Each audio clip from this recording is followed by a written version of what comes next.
আসসালামু আলাইকুম রহমতুল্লাহি ওবরকাতুহু। সম্মানিত দর্শক, আমাদের পররাষ্ট্রমন্ত্রী জনাব খলিলুর রহমান একজন শিক্ষিত, মার্জিত এবং ঝানু এবং দক্ষ কূটনীতিবিদ। তার ভাষায় শালীনতা আছে, মাধুর্যতা রয়েছে। যথেষ্ট বিশেষণ সহকারে তিনি বাংলা এবং ইংরেজি বলেন এবং কথার যে রিদম, কখনো গলা উঁচিয়ে নেওয়া, কখনো নিচে নেওয়া এবং তার সঙ্গে সঙ্গে কথার সঙ্গে সঙ্গে আই কন্ট্যাক্ট মানে চোখের যে ভাব বিনিময়, এই জিনিসগুলো তিনি অসাধারণ দক্ষতা নিয়ে করেন। এবং পার্সোনালি তার কোনো বক্তব্য যখন মিডিয়াতে আসে, আমি বাংলাদেশে আসলে সাধারণত এ টু জেড কারো বক্তব্য ওভাবে শুনি না, কিন্তু তার বক্তব্য আমি শুনি। আগে যেভাবে বক্তব্য দিতেন, ধরুন অসাধারণ বক্তব্য দিতেন মোকাম্মেল হক সাহেব, সচিব। না শুনে কোনো উপায় ছিল না। বক্তব্য দিতেন সুরঞ্জিত সেনগুপ্ত, বক্তব্য দিতেন আসাদুদ্দৌলা সচিব, এরকম আরও অনেকে। তো সেই বক্তব্যের যুগ নেই, কিন্তু এই যুগে যারা বক্তব্য দেন, পার্লামেন্টে যেমন কয়েকজন আছেন, আর বাইরে পার্লামেন্টের বাইরে খলিলুর রহমানের বক্তব্য তেমনই। তো তিনি যখন চীন সফর শেষে বাংলাদেশে এসে বক্তব্য দিচ্ছিলেন, ঠিক তারই মধ্যে হঠাৎ দেখলাম তিনি মেজাজ হারিয়ে ফেলেছেন। যদিও আমাদের যে বাঙালির কতগুলো অসভ্যতামি রয়েছে, আমরা মেজাজ হারানো বলতে বুঝি কাউকে গালি দেওয়া, চুদির ভাই বলা, থাপড়ায় তোর ৩২টা দাঁত খুলে ফেলবো, বের হওয়া আমার চোখের সামনে থেকে, পাড়ায় তোর জিহ্বা টেনে ছিঁড়ে ফেলবো। মানে এইগুলো না বলা পর্যন্ত আমরা মনে করি না যে এই লোকটা রাগ হয়ে গেছে।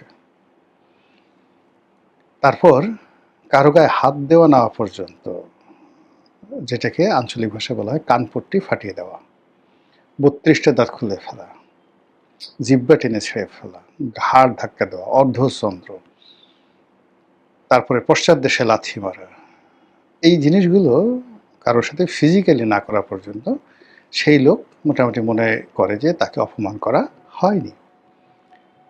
কিন্তু এটা তো অসভ্য বাঙালির চরিত্র। কিন্তু খলিলুর রহমান তো অসভ্য বাঙালি নন। তিনি জেনেটিক্যালি বাঙালি, কিন্তু লেখাপড়া, নাগরিকত্ব, বহুকাল বিদেশে বসবাসী, নানা যে বিষয়গুলো নিয়ে বিতর্ক আছে, সেই বিতর্কের মধ্যে তিনি এক অনন্য মানুষ। তার কাছে সেই পশ্চিমা সংস্কৃতি বলতে যা বোঝায় সেটাই আশা করে মানুষ। তো সেই দিক থেকে চীন সফরের পর তিনি যেভাবে বিরক্তি প্রকাশ করেছেন, রাগ হয়েছেন, এবং তার যেটা সীমা আছে, সার্কেল আছে, সেই সার্কেলের বাইরে গিয়ে তিনি সাংবাদিকদের সঙ্গে যে ভাষায় কথা বলেছেন, এতে করে মনে হচ্ছে তিনি প্রথমত মেজাজ হারিয়ে ফেলেছেন, দ্বিতীয়ত তার চীন সফরটি আসলে ভালো হয়নি।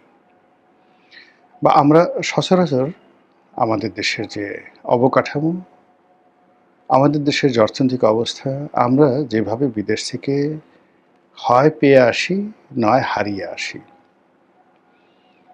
এরকম একটা অবস্থা তৈরি হয়। কিন্তু একটা দীর্ঘমেয়াদে একটা পররাষ্ট্রনীতি গড়া, একটা বাণিজ্য নীতি গড়া বা কোনো একটি করা, এই বিষয়গুলো আসলে আমাদের দেশে হয়ে ওঠে না। আমরা বিশ্বব্যাংকে গেলাম, সেই আমির খসরু মাহমুদ চৌধুরী সাহেব আমেরিকাতে গেলেন, এখন সে গিয়ে বাংলাদেশের দূতাবাসে ঘোরাফেরা করছে। খলিলুর রহমান সাহেব আমেরিকাতে গেলেন, কোথায় কোথায় ঘোরাফেরা করেছেন সেটা বুঝতে হবে, দেখতে হবে। আমাদের এর আগে ইউনূস সাহেব গেছেন, ইংল্যান্ডে গেছেন, দেখাই করতে পারেনি কারোর সঙ্গে। তো এই হলো আমাদের বাস্তব অবস্থা। আমরা যেটা শুনেছি, শেখ হাসিনার জামানাতে চীন গেছেন, তিনি সেই বৈঠকের মাঝখান থেকে অপ্রস্তুত হয়ে তড়িঘড়ি করে বাংলাদেশে ফেরত আসতে বাধ্য হয়েছেন। এর আগে বেগম খালেদা জিয়া যখন চীন সফরে গিয়েছিলেন 2005 সনে, তখন 2005 সনের 17ই আগস্ট সারা বাংলাদেশে একযোগে গ্রেনেড হামলা হলো, বোমা হামলা হলো সেই 64টা জেলাতে। তিনি সেখান থেকে তড়িঘড়ি করে ফিরে আসতে বাধ্য হলেন। তো সেই অর্থে এবারে যে চীন সফর, সেই চীন সফরের পর আপনি দেখুন, আমার আগের এই ভিডিওতে আমি বলেছিলাম যে এই চীন সফর আসলে ভালো হওয়ার কোনো সম্ভাবনা নেই, এবং এখানে আসলে সাংবাদিকদের সামনে এই মুহূর্তে এগুলো বলার কোনো দরকার ছিল না। প্রেস রিলিজ দিয়ে দিলেই ভালো হতো। ভাগ্য ভালো প্রধানমন্ত্রী সাংবাদিকদের ফেস করেননি, খলিলুর রহমান সাহেবের মতো প্রাজ্ঞ অভিজ্ঞ লোক সেটা করেছেন। কিন্তু সেখানে গিয়েও তিনি যে বক্তব্য দিয়েছেন সেই বক্তব্যগুলো শুনতে ভালো, কিন্তু চীন এবং বাংলাদেশের সম্পর্ক এবং আমাদের যে পররাষ্ট্র দপ্তর তাদের যে দক্ষতা অভিজ্ঞতা প্রাপ্তি এই বিষয়গুলো নিয়ে মানুষের মনে যে আত্মবিশ্বাস সেই আত্মবিশ্বাসটা তলানিতে চলে গেছে। প্রথমত চীন সফরে তিনি খুব চমৎকারভাবে বোঝাতে চেষ্টা করছিলেন যে নর্মালি চীনের সাথে বাংলাদেশের যে বিষয়গুলো সেগুলো পররাষ্ট্র দপ্তরের বা আমাদের দেশের পররাষ্ট্র সচিব পর্যায়ে চলে যায়, কিন্তু এটা এখন পররাষ্ট্র মন্ত্রী পর্যায়ে আছে।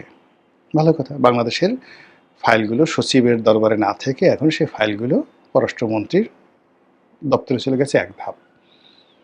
আর চীনের যে পররাষ্ট্রমন্ত্রী তার দপ্তরে চলে গেছে। ভালো কথা, কিন্তু এই সফরের সময় চীনের পররাষ্ট্রমন্ত্রী কোথায় ছিলেন? কারণ এটা তো মেইনলি এই মুহূর্তে যা কিছু ইনিশিয়েট হচ্ছে পুরোটাই বাংলাদেশের মানে ministry of foreign affairs MOFA এবং চীনের মোফা। তো সেখানে চীনের পররাষ্ট্রমন্ত্রীর উপস্থিতি তো খুবই জরুরি, নাম্বার ওয়ান। সে ব্যাপারে তার এই বক্তব্যটা মানে তিনি যেটা বলছেন এটা মানে এখন সব কিছু চীনের পররাষ্ট্র মন্ত্রণালয় দেখছে, সেখানে মন্ত্রী নেই, প্রেসিডেন্ট আছে কিন্তু মন্ত্রী নেই। মন্ত্রী কোথায়? মন্ত্রী ভারতে। দ্বিতীয়ত তিনি বোঝানোর চেষ্টা করছেন যে চীন আর আমাদের মধ্যে পার্থক্য কতটুকু। আমাদের আনুমানিক জিডিপি মানে অনলি 500 বা $550 বিলিয়ন, আর সেখানে চীনের যে GDP trillion trillion trillion dollar, তাদের যে বাজেটে উদ্বৃত্ত সেটি কয়েক ট্রিলিয়ন ডলার। এটা এই সমসাময়িক পৃথিবীতে কল্পনাই করা যায় না। উনি যেটা বললেন যে এইরকম অর্থনীতি যিনি মেনটেন করেন তিনি সে দেশের অর্থমন্ত্রী, সে দেশের সেন্ট্রাল ব্যাংকের গভর্নর এবং যিনি সর্বেসর্বা তিনি হলেন চীনের প্রেসিডেন্ট শি জিনপি। তো মিস্টার শি জিনপি তিনি তার পরিষদবর্গকে নিয়ে এই যে এত বড় একটা বিরাট বৈঠক করলেন, ইট মিনস আপনাকে বুঝতে হবে যে আমাদের সক্ষমতা কোন পর্যায়ে, আমাদেরকে কোন পর্যায়ে ট্রিট করছেন। আরে ভাই, আমরা তো এখন আর সেই তলাবিহীন ঝুড়ি নেই। তো এখন আমার বক্তব্য হলো জনাব খলিলুর রহমান, তলাবিহীন ঝুড়ি মানে একটা ঝুড়ি আপনার আছে, তলা নাই, কিন্তু এই মুহূর্তে আপনার কি ঝুড়ি আছে? তলা তো দূরের কথা। মাই কোশ্চেন ইজ দ্যাট আপনার যেটা ঝুড়ি আছে, একটা বাস্কেট আছে, হোয়ার ইজ দ্য বাস্কেট? যেখানে আইএমএফ 3টি কিস্তি আওয়ামী লীগ জমানাতে দিল, স্বৈরাচার ফ্যাসিস্ট। ইউনূস জমানাতে 2 বছর আইএমএফ কিস্তি দিল না, তারা বলল নির্বাচিত সরকার আসলো। নির্বাচিত সরকার আসার পর তারা নেগোশিয়েট করবে, নির্বাচিত সরকার চেষ্টা করলো, তারা পুরো ঋণ চুক্তি আওয়ামী লীগ জমানাতে যে ঋণ চুক্তিটা হলো সেই ঋণ চুক্তিটা বাতিল করে বলল নতুন করে অ্যাপ্লাই করো। এর মধ্যে ঝুড়িটা কোথায় বলেন? গত 18 মাসে বাংলাদেশে যে দুর্নীতি হয়েছে, আওয়ামী লীগ সরকারের সাথে কয়েক গুণ বেশি দুর্নীতি হয়েছে 2025 সনে। এটা টিআইবি রিপোর্ট। আর সুইস ব্যাংকে বিগত দিনগুলোর চাইতে, অর্থাৎ যদি আপনি ধরেন 2024 অথবা ধরুন 2023, এই সময়টাতে বাঙালিদের যে ট্রানজ্যাকশন ছিল, স্থিতি ছিল, আমানত ছিল, তার চেয়ে 41% বেড়ে গেছে। আচ্ছা বলেন তো, ডক্টর মোহাম্মদ ইউনূস এবং তার যারা লোকজন এরা কয়জন ছিল? আসিফ নজরুল, রেজওয়ানা, তারপর অন্যান্য যে সমস্ত ফজল কবির খান, এসব মিলে কয়জন লোক? কিন্তু সারা বাংলাদেশের পথে ঘাটের মাঠের যা কিছু নিয়ন্ত্রণ, এর 90% ছিল বিএনপির হাতে, তারপর হয়তো 8% ছিল যাকে বলা হয় জামাতের হাতে, 2% চ্যাংড়া পোলাপানের হাতে। তো এই মানুষগুলো এই যে টাকা পাচার করে পুরো বাংলাদেশকে যে ফোকলা করে দিল, এর দায় দায়িত্ব কি পুরোটা ইউনূসের? এই দায় দায়িত্ব যেভাবেই বলেন না কেন, যদি ইউনূসের দায়িত্ব হয়, খলিলুর রহমান সাহেব তার দায় এড়াতে পারেন না।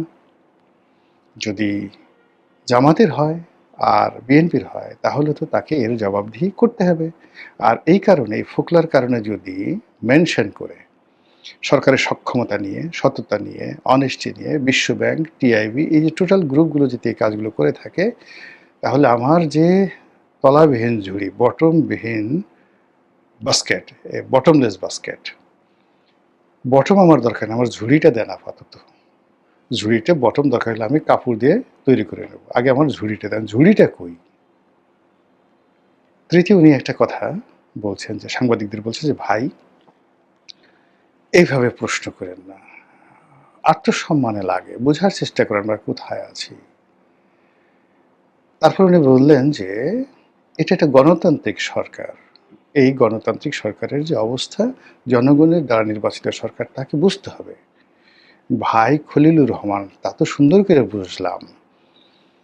তো আপনি যে গণতান্ত্রিকভাবে নির্বাচিত সরকারের যে বড়াই করলেন, সেক্ষেত্রে you yourself is not elected by the people, of the people, for the people. You are appointed by dash dash dash, selected by Dr. Yunus and Gong, then carried by Janab Tarek Rahman and his government. কোথায় যাব বলেন? ঝুড়ি কোথায়?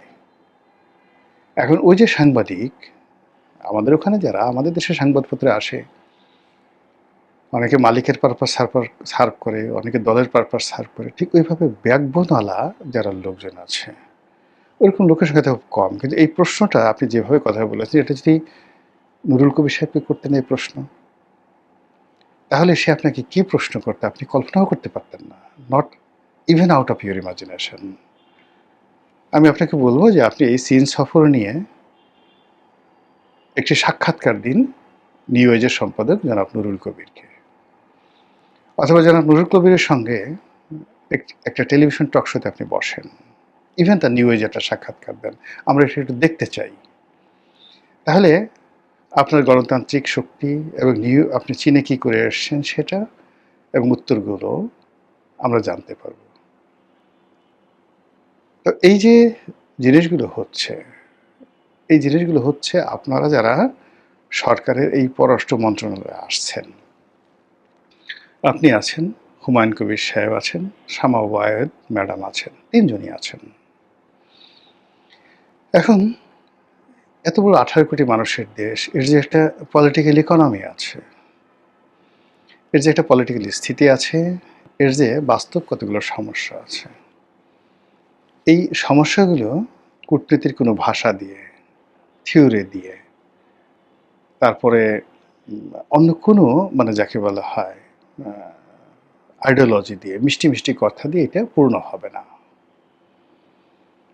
এই মুহূর্তে মানুষের মধ্যে যে বেদনা আছে, যে কষ্ট আছে, সেগুলো ওন করতে হবে আগে। সেই ওনের যে জিনিসটি, এটি যদি আপনি সরকারের পক্ষে রিপ্রেজেন্ট করতে না পারেন, তাহলে এই যে একটা বিব্রতকর পরিস্থিতি, আপনার কি দরকার ছিল সংবাদ সম্মেলন করার? ওখানে আপনি কি পেয়ে আসছেন, কি পেতে যাচ্ছেন, এটা আপনার সে তো কেউ আর ভালো জানেন না। আপনি বলতে আসছেন যে কথাগুলো, সেটা হলো আমাদের দেশে এখন মানে কি আছে, হে ক্ষুদিত বন্ধু মোর তৃষিত জলধি, এত জল বুকে তবু নাহি তৃষ্ণার অবধি। তো এখন ক্ষুদিত বন্ধু, বাংলাদেশ ক্ষুধা এবং যন্ত্রণার মধ্যে আছে, বাংলাদেশ বেকার সমস্যার মধ্যে আছে, পুরো সমাজটা আনস্টেবল হয়ে আছে। সেখানে আপনি রোড অ্যান্ড বেল্ট ইনিশিয়েটিভ চীন নিচ্ছে, ওটার জন্য আপনি 5 বছর অপেক্ষা করবেন। আপনি চীনের সঙ্গে বাংলাদেশের যে ব্যবসা হচ্ছে কতটুকু জানেন? চীনের কোন কোন বন্দর থেকে কোন কোন পণ্য বাংলাদেশ থেকে আসে? সাংহাই থেকে চিটাগং ভাড়া কত, ট্রানজিট টাইম কত, ডালিয়ান থেকে কত, কিংদাও থেকে কত, গুয়াংজো থেকে কত, শেনজেনের যে পোর্টগুলো আছে, শেনজেন যেখান থেকে বেশি আছে, শেনজেন সেই পোর্টের কত, নানজিং থেকে কত আসে, নানটং থেকে কত আসে, নিংবো থেকে কত ভাড়া হয়, কয়দিন লাগে। এখন চট্টগ্রামের সাথে যে চীনের ডাইরেক্ট জাহাজ যোগাযোগ আছে, আপনি সেটা কি জানেন? আপনি মানুষজনকে বুঝাচ্ছেন যে চীন থেকে জাহাজে চলে আসবে মায়ানমার, মায়ানমার থেকে আমরা রোডে করে বাংলাদেশে আনব। একজন ব্যবসায়ী হিসেবে এর চাইতে যাকে বলবো হয় অবাস্তব আর লৌকিক ভাষায় যদি বলি গাঁজাখড়ি গল্প হতে পারে না। আপনি কি জানেন যে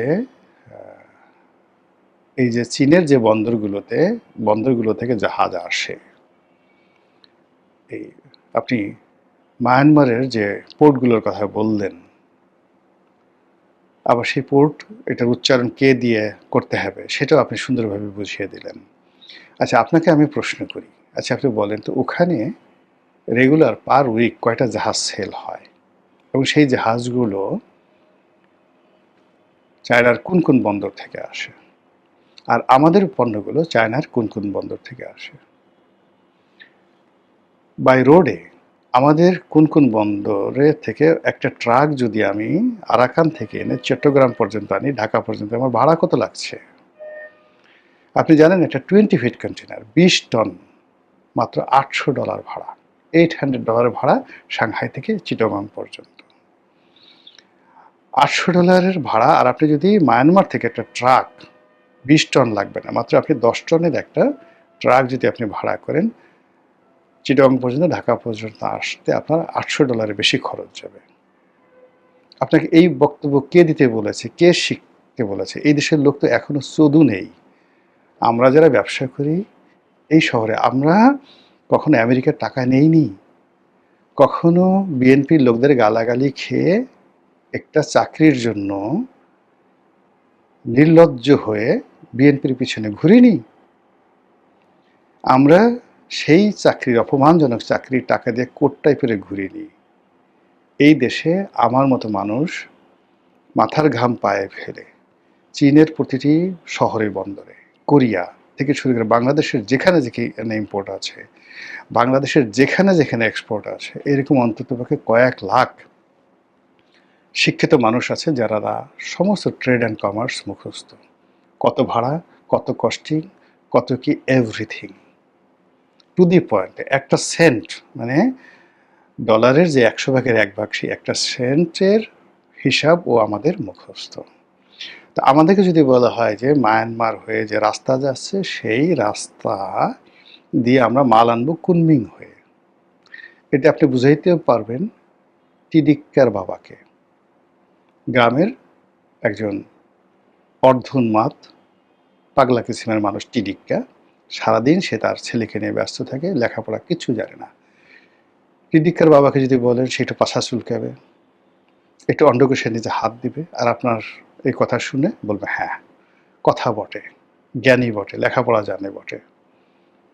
কিন্তু এই যে চীনের সাথে কুনমিং হয়ে যে ব্যবসার যে কথা বলা হচ্ছে, বা মানে একটি রাস্তা ধরে সিল্ক রোড হয়ে বাংলাদেশ থেকে হ্যাং করেঙ্গা ত্যাং করেঙ্গা, চীনের ম্যাপটা একটু দেখেন, প্রোডাক্টগুলো দেখেন, পেঁয়াজ আসে থেকে, আদা আসে থেকে, আমাদের চীনের কোন শহর থেকে, ইলেকট্রনিক্স আইটেম কোন শহর থেকে আসে, টেক্সটাইল আসে কোন শহর থেকে, এই জিনিসগুলো আপনাকে জানতে হবে, তারপরে কথা বলতে হবে। আদারওয়াইজ আপনি রাগ দেখাতে পারবেন অসহায় দুর্বলের সঙ্গে, কিন্তু আপনার এই কথার ফলে সরকারের লাভ হবে না, আপনার নিজেরও লাভ হবে না। আমরা যারা আপনাকে প্রমোট করতে চাই বা আপনাকে ভালোবাসি, এ সকল কথা বলা মানেই আপনার মধ্য থেকে এক ধরনের অ্যারোগেন্সি বের হয়ে আসে, কর্তৃত্ববাদী বের হয়ে আসে। অনুরোধ করব, যেখানে আসছেন থাকুক না, আর সংবাদ একটা প্রেস রিলিজ দিয়ে দিলে যথেষ্ট, চীন থেকে আমরা এই করে আসছি, এই করে আসছি। কিন্তু মুখোমুখি আপনি যখন আসবেন, আপনার চেহারা শুরুতে কিন্তু একটা ভাব চলে আসবে, বিজয়ের ভাব চলে আসবে। আপনি ওখানে যে কটা হ্যান্ডশেক করেছেন, যে কটা ছবি আমরা ফেসবুকে দেখেছি, আপনি ভিডিওতে আপনার যে চালচলন দেখেছি, ওটা দেখে আমাদের যা বোঝার আমরা কিন্তু বুঝে গেছি। আমরা যেহেতু দেশের স্বার্থে কোনো কথা বলছি না। আপনি কেন আগ বাড়িয়ে এই কথাগুলো বলতে যাবেন? আপনার কল্যাণ হোক, আপনি ভালো থাকুন, আপনার শরীর স্বাস্থ্য ভালো থাকুক, মন মেজাজ ভালো থাকুক। আসসালামু আলাইকুম ওয়া রাহমাতুল্লাহি ওয়া বারাকাতুহু।